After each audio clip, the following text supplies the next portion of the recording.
আসসালামু আলাইকুম। সবাই কেমন আছেন? আশা করি সবাই ভালো আছেন, সুস্থ আছেন। তো আজকে সকালে রুটি আর সবজি করেছিলাম, সেটা দিয়ে সকালের নাস্তা করে নিলাম।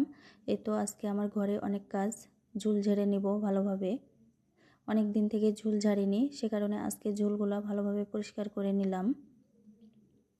ঝুল ঝাড়া শেষ হয়ে গেলে এবার ফ্যানটাও ভালোভাবে মুছে নিব।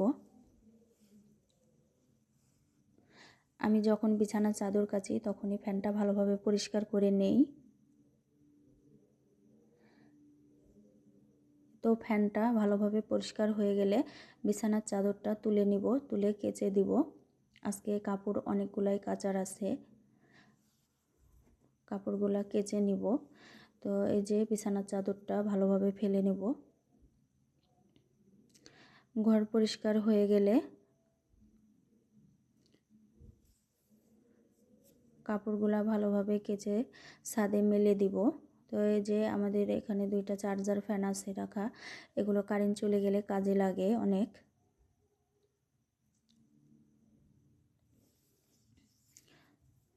তো কাপড় আমরা পুকুরেই কাচি বেশি। বাড়ির পাশে পুকুর আছে, সেই পুকুরে আমরা কাপড়গুলো কেচে নিলাম, নিয়ে ছাদে মেলে দিলাম। এবার আমার মশলা ছিল না, সে কারণে মশলা করে নিব। তো মশলা করা হয়ে গেলে যে আমার শাশুড়ি আজকে কোনো ডাল ছিল না, সে কারণে বাসার ডাল আমাদের জমিতে করে এগুলো। আমার শাশুড়ি যে জাতায় ভেঙে ডালগুলো পরিষ্কার করে নিল।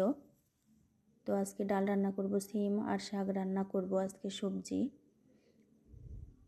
তো সিমটা আগে রান্না করে নেব। সিমগুলা আগে যে পেঁয়াজ দেওয়ার পরে সিমগুলা একটু ভেজে নিব আগে তেলে, নিয়ে যে আদা রসুন বাটা, হলুদ লবণ মরিচ সব মশলাগুলো দিয়ে ভালোভাবে কষিয়ে নিব।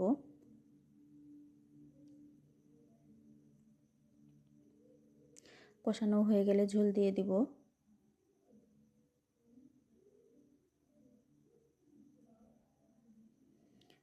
এই তো আমার সিম রান্না হয়ে গেছে, এবার শাকটা রান্না করে নিব।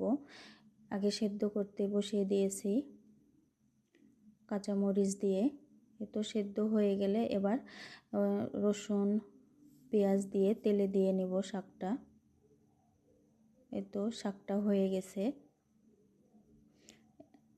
এবার এই যে ডাল রান্না করে নিব, ডালটা বসিয়ে দিলাম সিদ্ধ। তা আজকে এই যে দুপুরের রান্না, দুপুরের খাওয়া দাওয়া শেষ করে বিকেলে আমার জায়ের বাসায় বেড়াতে গেছিলাম। সেখানে এই যে নাস্তাগুলো দিয়েছে আমাদেরকে। এই তো সন্ধ্যার নাস্তা আজকে আমাদের।